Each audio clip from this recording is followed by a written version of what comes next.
ચિંતાજનક સમાચાર સામે આવ્યા છે। હાલ મહત્વપૂર્ણ વિગતો સામે આવે છે। કોરોના વાયરસને લઈને જ્યાં ગુજરાત સહિત 7 રાજ્યોમાં કોરોનાના કેસ જોવા મળ્યા છે। શું દેશમાં આવશે કોરોનાની વધુ એક લહેર? ભારતમાં કોરોનાના 279 સક્રિય કેસ જોવા મળ્યા। જૂન જુલાઈમાં 908 કેસ નોંધાયા હતા।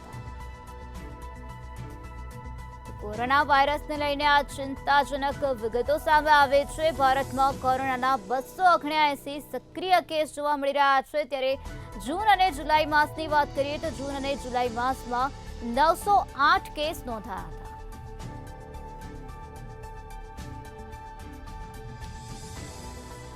ત્યારે આજ મુદ્દે વધુ માહિતી આપવા માટે આપણી સાથે સંવાદદાતા રવિ ભાવસાર જોડાઈ ગયા છે।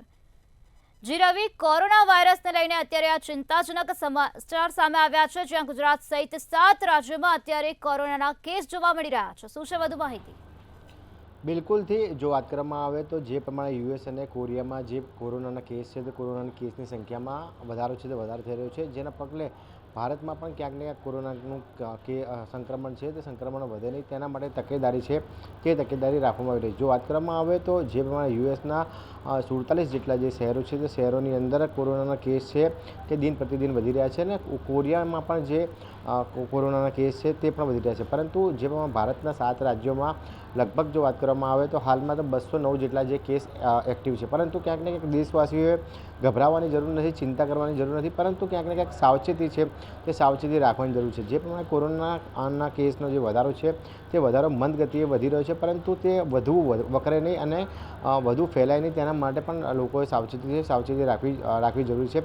વાત કરવામાં આવે તો જે પ્રમાણે કોરોનાના કેસની સાથે સાથે મંકી પોક્સનો જે રોગ છે તે રોગનો પણ ક્યાંક ને ક્યાંક જે વધારો છે તે વધારો થઈ રહ્યો છે। એટલે કે કહી શકાય કે જે પ્રમાણે જે WHO દ્વારા જે દિશાનિર્દેશ જાહેર કરવામાં આવે છે અને ત્યારબાદ જે મંકી પોક્સ છે તે મંકી પોક્સને રોકવા માટે પણ સરકાર પ્રયત્ન કરી રહી છે, પરંતુ ક્યાંક ને ક્યાંક દેશમાં કોરોનાની કેસની સંખ્યામાં વધારો ના થાય અને સાથે સાથે જ લોકોમાં પણ કોઈપણ પ્રકારનો ભય ના ફેલાય તે માટે રાજ્ય સરકાર દ્વારા પણ પ્રયત્ન કરવામાં આવી રહ્યા છે। હાલમાં તો જો વાત કરવામાં આવે તો 7 રાજ્યોમાં 209 જેટલા જ કેસ એક્ટિવ છે, જે નહીવત પરિસ્થિતિ છે, પરંતુ ક્યાંક ને ક્યાંક પરિસ્થિતિ બગડે નહીં અને ચેપ છે તે ચેપ વધારે ફેલાય નહીં તે માટે સરકાર પણ ક્યાંક ને ક્યાંક એલર્ટ મોડમાં હોય તેવું લાગી રહ્યું છે। જે પ્રમાણે WHO દ્વારા જે દાવો કરવામાં આવ્યો હતો કે જે પ્રમાણે યુએસ અને કોરિયામાં જે કોરોના કેસ છે તે કેસ વધી રહ્યા છે તેના પગલે ક્યાંક ને ક્યાંક ભારત પણ સતર્ક થયું હોય તેવું સ્પષ્ટપણે લાગી રહ્યું છે અને ભારતમાં પણ જે સતર્કતાના પગલે જે પગલાં છે તે પગલાં અત્યારે હાલમાં